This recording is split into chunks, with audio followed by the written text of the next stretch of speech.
Hello everyone, it's Rewind the Image, and today I'm going to have a game of how to win at Black Ops.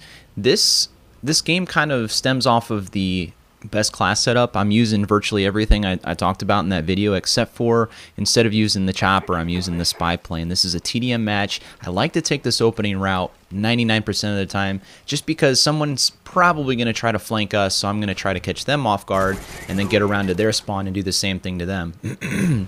So one of the big things to do is to watch your mini-map, and not just to see if there's any enemies shooting, but it's very important to look at your own opponent's position, because then you can kind of get a feel for where the other team's going to spawn. At this point, I can see that all of our teammates are on this side of the map, so they're going to spawn where we originally began, so we're going to make our way over there. And use cover to your advantage on small maps, big maps alike, and use your weapons advantage.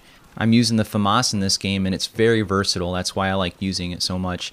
You can take on snipers, SMGs, just about anything, because it's that versatile. It has the high rate of fire, and if you can control the recoil and get used to it, then it's just the best gun in the game, and I think a lot of people agree to that.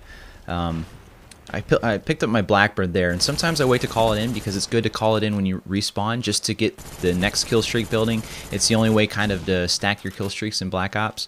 But I like to talk about kill cams. When you get killed, it's good to find out where you got killed from, but more than anything, if you're a new player, learn from what you did wrong.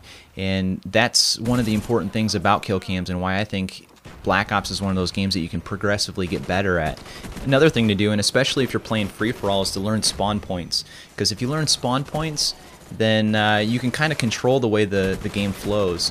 Take note of each map's choke points or traffic areas, because that'll give you an extreme advantage over somebody that does not know that. And maybe that's one of the reasons why in certain maps you might die, is because you don't know how that map flows yet. So it's all a learning process, but some maps obviously you're going to like better than others. I favor the smaller ones just because I like to be in the middle of the action. So right here I'm going to talk about the gameplay a little bit. Right here, fast reload with the dual mag, sleight of hand. I duck behind cover when I reload. That's something very important. When you reload, you don't want to expose yourself because you become vulnerable. Right there, I picked up a 3-piece from my Blackbird, went ahead and threw it in because I didn't know where they were. This is important. Stun. When you see somebody that might be sitting there waiting for you, stun them. You'll have the advantage. There's another. Right here, I actually do something kind of dumb. I wouldn't recommend doing this. He had the advantage on me. I ended up getting the kill anyways, but we're just going to move on. Perhaps one of the biggest things in Black Ops, if you're playing a team-based game mode, is communication. Flat out, you can save your teammates can save you more times than you would think. If somebody's in second chance, they can call that out. If I see somebody in the building I'm in right now, we'll call that top plywood, you know, somebody can pick that off so I don't have to worry about that, and I can cover another zone. It's really big to communicate, and I can't stress that enough.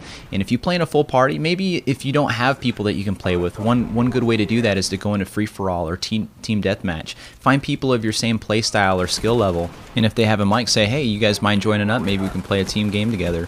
And you know, put them on your friends list if you guys play well together. Another thing I do when I'm with people that I don't know is I fill in the blanks for the team play.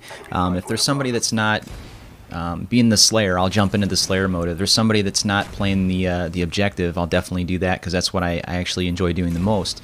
Right here, I'm shooting down the spy plane and counter spy plane. I know it's at the end of the game, we're going to win anyways, but this is just to further illustrate my class setup and how it works to my advantage. And this game was a really good example of how I play with the best class setup. And if you missed that video, go back and watch it. There's more to talk about, but I'll get into that later. Thanks for watching. Bye.